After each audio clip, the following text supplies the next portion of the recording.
I was almost aborted.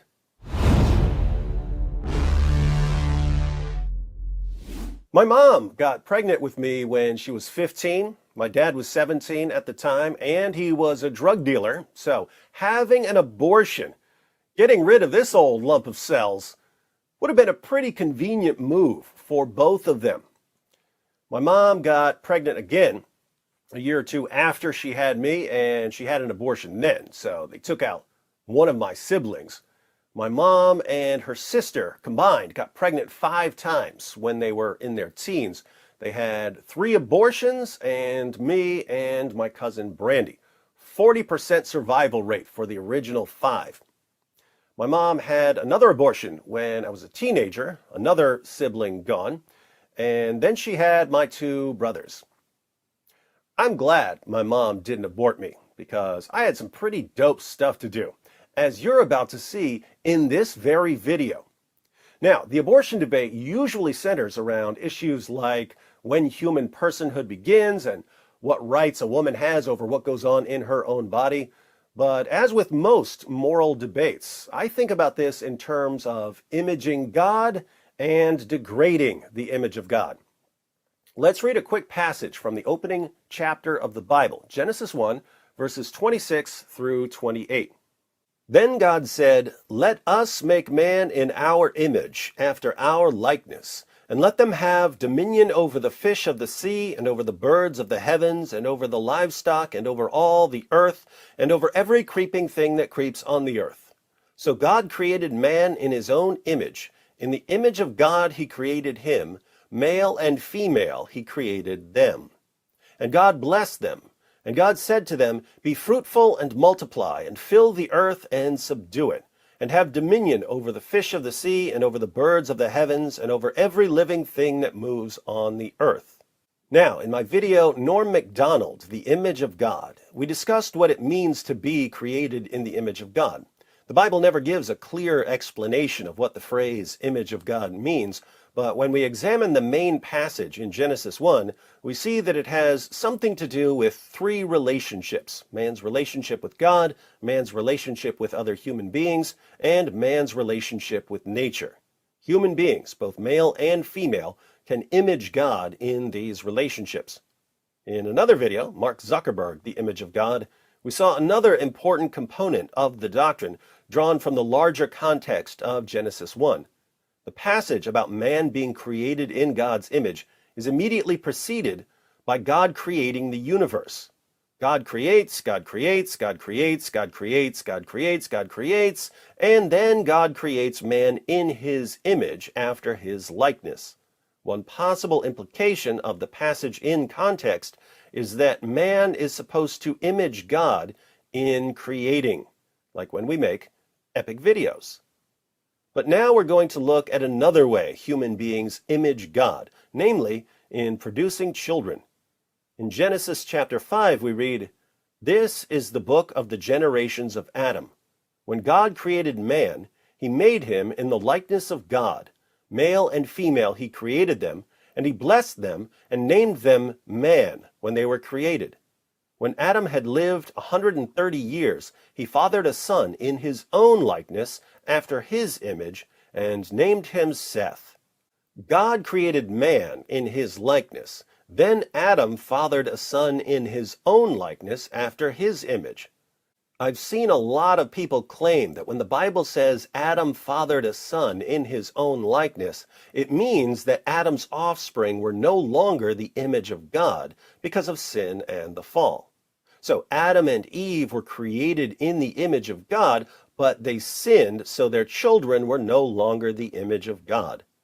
But we can't agree with an interpretation that contradicts what other passages about the image of God say, and Genesis 9:6 and James 3:9 say that people long after sin and the fall are still created in the image and likeness of God. At most, you could say that since Adam fathers a son in his own likeness, he fathers a son who no longer images God properly, even though he's still the image of God. You could also say that since Adam's descendants are the image of God and the image of Adam, we're constantly confronted with a choice. The choice of whether to image God in our relationships with others or to image Adam in those relationships. When we image God, we somehow reflect the eternal nature of God. When we image Adam, we reflect a kind of selfishness that seeks to replace God with something else. But let's think about how human beings image God in producing children. In Genesis 1:26, God says, "Let us make man in our image, after our likeness." Let us make man in our image, after our likeness. When you first read this, you might think that God is talking to the angels or something, but man isn't created in the image of angels. This is the triune God. Man is created in the image of the triune God.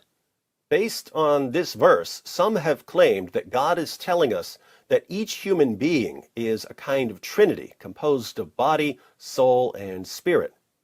But there's nothing in this passage about body, soul, and spirit. There is, however, a unity and a diversity in this passage that has to do with human beings. Where's the unity? God creates man. Where's the diversity? Male and female. Watch what happens when we go back to Genesis 5. A son is generated within Eve's body. Eve, with some help from Adam, generates a son. Remember, Eve is the image and likeness of God. Eve, who is the image of God, generates a son, who is the image of God, and thus Eve and her son image the eternal generation of God the Son within the nature of the Trinity. Keep in mind, a human being generating another human being is very, very different from eternal generation. All of the ways we image God are finite, temporal reflections of the infinite, eternal God. But Eve generating a son does image the eternal generation of the divine Son. Look more closely at this passage, and you'll see something else. Male and female were both named man. The Hebrew word for man here is Adam. So, Adam is a generic name for humanity, similar to our word mankind. In fact, many translations translate man here as mankind. But there's also a specific person who's named Adam. The word Adam can refer to humanity in general, but it can also refer to a specific man. So, Adam is Adam. Adam, the person, is Adam, the kind of thing human beings are. But Eve is Adam as well. Eve, the person, is Adam, the kind of thing human beings are. Seth is also Adam. Seth, the person, is Adam, the kind of thing human beings are. Adam, the person, is not Eve, the person. Eve, the person, is not Seth, the person. Seth, the person, is not Adam, the person. But Adam is Adam, Eve is Adam, and Seth is Adam. Look familiar? It should. It looks very similar to a conceptual diagram of the Trinity. To be clear, once again, the triune God is very, very different from human beings and from human relationships. The triune God and the relationships within the triune God are infinite and eternal. Human beings are finite, temporal images of the infinite, eternal, divine nature. Persons of the Trinity share the same divine essence. Human persons function as separate beings. But a man and a woman producing a child, a man who's Adam, and a woman who's Adam, producing a child who's Adam, a man who's the image of God, and a woman who's the image of God, producing a child who's the image of God, does reflect something about the eternal nature of God. So, human beings are created in the image of God, and we image God in a lot of different ways. We image God in our ever-increasing dominion over the natural world.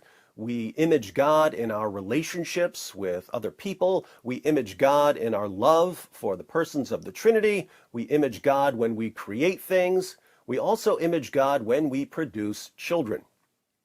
When a woman, who's the image of God, becomes pregnant, another image of God is actualized within her.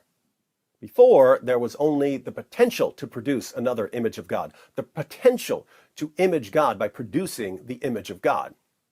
But at conception, the image of God is actualized, meaning that unless something stops it, the offspring generated within her will continue to develop the capacities to image God.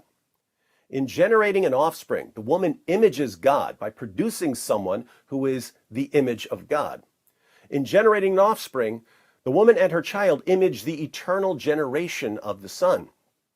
In sharing the same human nature with the man and their offspring while remaining distinct persons, the woman and the man and their offspring image the triune nature of their Creator, in whose image they were created. But the man and the woman also image our original parents. And so when the woman becomes pregnant, when the image of God is actualized within her, either the woman alone or the man and the woman together have a choice. The choice to either reflect the eternal divine nature or